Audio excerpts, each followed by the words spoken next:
Are you feeling anxious that you're not doing enough for your students? Today, we're breaking down 5 ways to check your side of the street, reduce anxiety, and feel confident you're showing up well, even when the results aren't instant. Are you a Christian teacher exhausted by constant disruptions, overwhelmed by chaos, and simply feeling unheard? Hi friends, I'm Trish, a wayfinder for Christian teachers, educator, and survivor of complex childhood trauma. I've walked hard roads and now help you navigate yours. In the Society's Child podcast, you'll get faith-based encouragement, trauma-informed strategies, and mental health tools to calm behaviors, restore peace, and create real connection in your classroom. You're not alone, my friends. Let's find the way forward together. Hey friends, welcome back to Society's Child. So I want to talk to you about something that we don't say out loud enough. The anxiety that whispers to you in your head, am I doing enough? That anxiety for many of us shows up in so many different ways. So for example, when your student doesn't make progress and you wonder, is it my fault?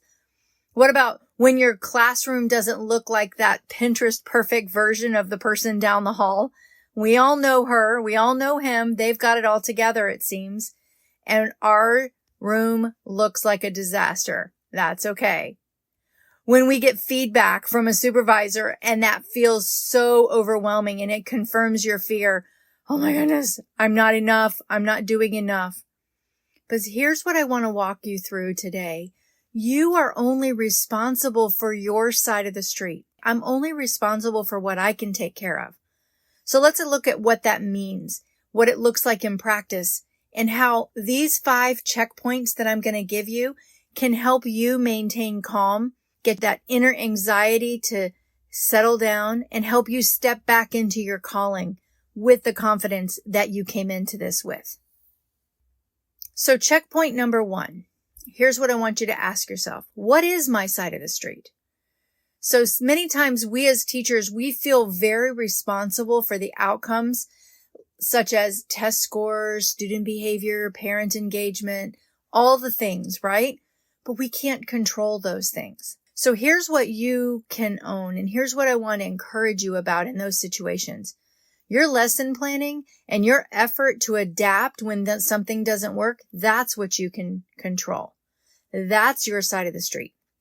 Your response when students, when they're difficult, when they're out of control and their behavior is off the charts. The only thing you can control is your side of the street in saying, okay, how am I going to respond to this? You can control your willingness to seek support and maybe trying something new, looking for new ideas. You can control your mindset, your tone of voice, maybe your pacing, your consistency with the kids, routine and structure. But I want to encourage you in these situations to release the fact that kids walk in your door with baggage. The trauma that they come into your classroom with has nothing to do with you. You cannot control how they show up.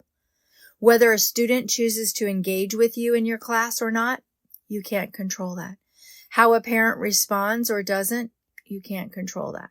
Test results, they don't show social or emotional growth. You don't even see these results right now, but you are doing your job of putting those practices in place, giving them the language, giving them the vocabulary, doing the things in the classroom that help them in these areas.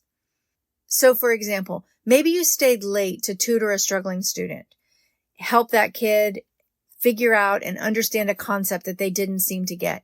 But at the end of the week, the test came and they still bombed the test. You held up your side. Your investment in that student matters. What they were able to get or receive or take home from this situation or glean from what you did with them, that's not your side of the street. So it's important to really clarify what your zone of control is. When we talk about trauma-informed classrooms or using SEL practices in the classroom, these classrooms stay grounded by helping kids and teachers focus on agency, what we can do. Not the outcomes. We can only focus on our own behaviors and how we show up. That's also what we do with our kids, right? We tell them to show up, do their best before they get there and prepare and not focus on the outcome. Checkpoint number 2. This is what I call rupture and repair. Have I made things right? Maybe you've messed up in front of the class, or you messed up with a particular student and you feel like you've lost credibility, or you feel as if that moment was not your best shining moment. We've all had those moments where we've snapped, we've used a sarcastic tone or said something we wish we hadn't. I can tell you a time when I had a particular student who had his head down, and after the 16th time of trying to get this kid to put his head up, I lost it with him. His attitude was awful with me, and I just went off on him. I felt really bad later. I had to go back to that student, and I had to make things right. I didn't handle that moment well in that situation. I was very angry, or I was uncertain and overwhelmed because at that time we were in the middle of a lot of testing and I was being told that I had too many kids that were not engaged in my class. So I reacted too quickly. I responded in a bad way that shamed the kid and really made the kid feel horrible, when in the end of the day, I could have handled that in a completely different way. This is what I had to do. The whole class witnessed it. I had to come back to the class and say to them, you know what? I handled this in a wrong way. I embarrassed this child. It's not my intention to embarrass people. And it's so important that I apologize to you because my behavior was not the best. Now, I know apologizing to the class may feel as if you are maybe admitting to something that feels awkward and you're thinking that you're not supposed to do that in front of the class. But let me encourage you, when you model this type of repair, you're teaching students that relationships can withstand mistakes, that you're the bigger person for rising above what you did. And this creates that psychological safety that we talk about. It lowers the anxiety for everyone because you know those kids were going home and talking about it. But in the meantime, that one kid was embarrassed in front of the whole class. And my side of the street was to make it right, apologize to that child in private and also in front of the class, because I did that in front of the class. That's my side of the street. Rupturing a relationship, whether it's with the kid in person or whether it's with the whole class together, is if I rupture it in person, I have to repair it in person. Is my side of the street clean in the fact that I need to take care of my relationships with the people around me? Absolutely. It's important for me to do that. Hi, friend. I wanted to pause right here and just take a moment to ask you for a special favor.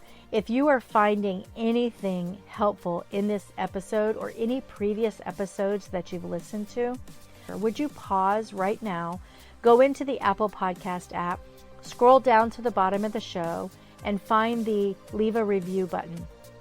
It would be awesome if you would take a moment and follow the show and do this.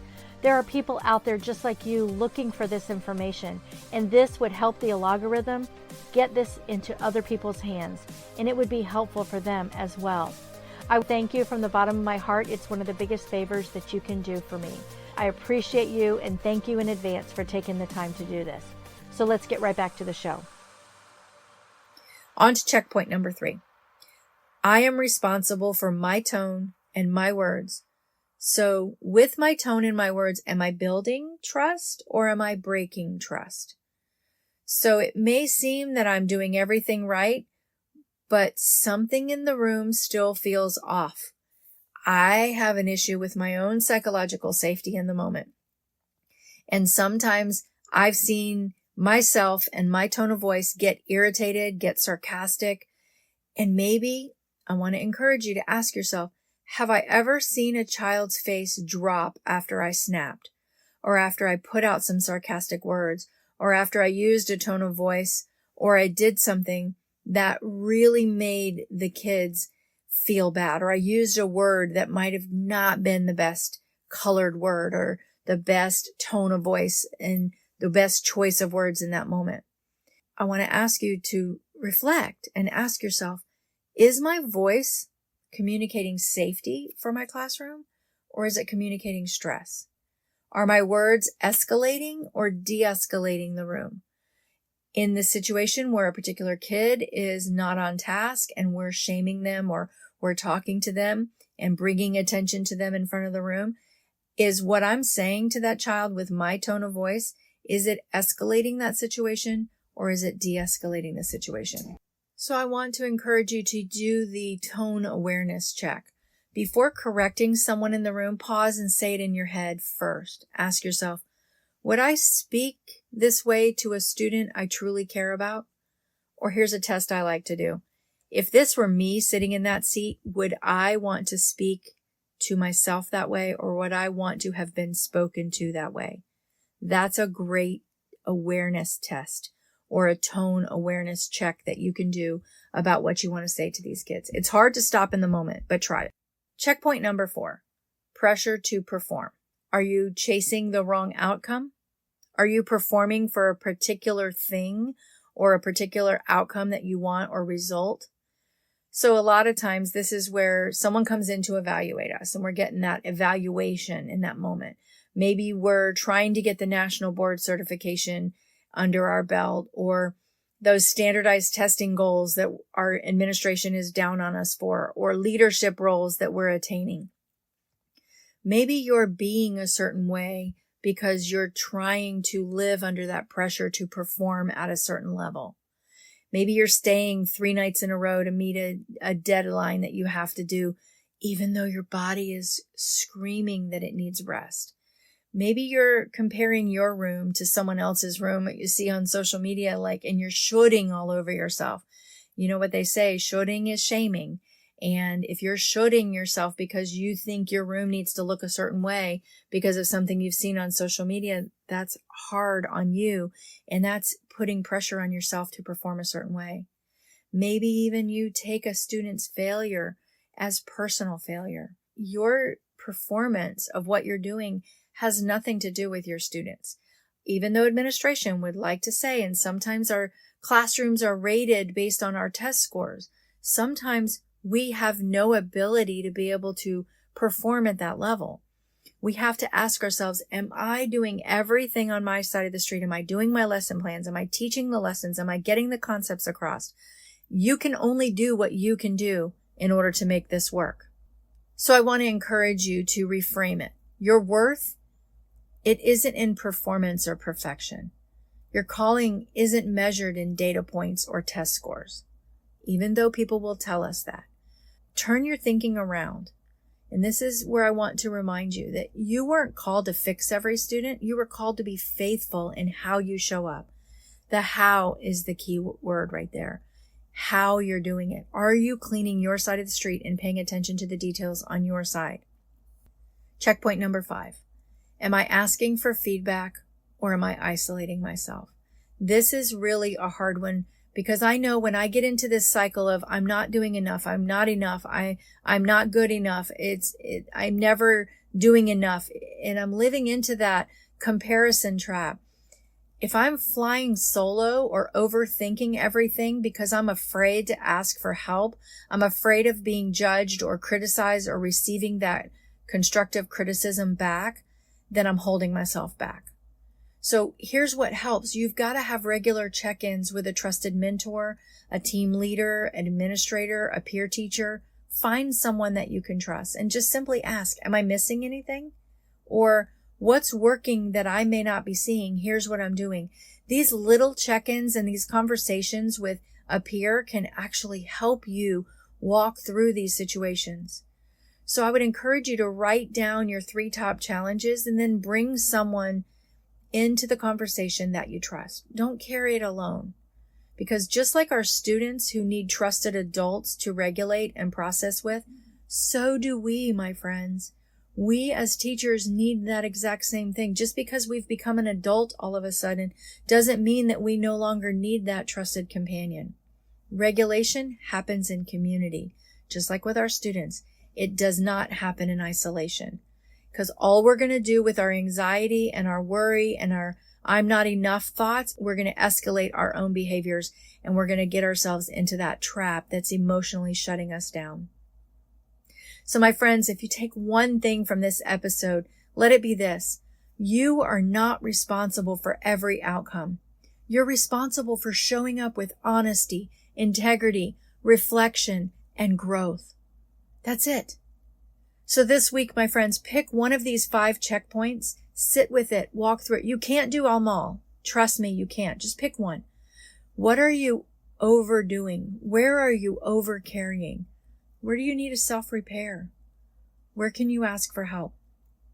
My friends, please write it down, talk it out, and remind yourself, faithfulness is enough. Showing up and doing what you're doing is enough. And if you're not in one of those areas, you can change. We all have room for growth. Communicate about that growth. That's what's going to get you through this. If you have an administrator that's down on you, go to them and say, look, here's what I'm doing. I'm genuinely trying. If they can see that you're trying and you're asking for help, perhaps they're going to have a little heart for where you are in that moment. Pray about it. So when anxiety hits and you start to doubt your worth, remember, here's a scripture for you. Isaiah 26:3 says, you will keep in perfect peace those whose minds are steadfast because they trust in you. Peace doesn't come from control. It comes from trust. You are showing up. You're learning. And even on the hard days, you're not alone, my friends. We're here for you. Come on over to our Facebook group, Christian Educator Connection. We would love to be with you over there and hear where you are and what you're walking through in this time. I would love to celebrate with you. I would love to encourage you. I hope this has been helpful, my friends. I'll see you on the next episode. Bye for now. Thanks for tuning in. If you found anything helpful here, please leave a quick review. It helps more Christian teachers find the support they need. Join us over on Facebook in the Christian Educator Connection group. Search that title or find the link in the show notes. Keep showing up, my friends. Keep leading with grace, and remember, you're not walking this path alone. We're in this together.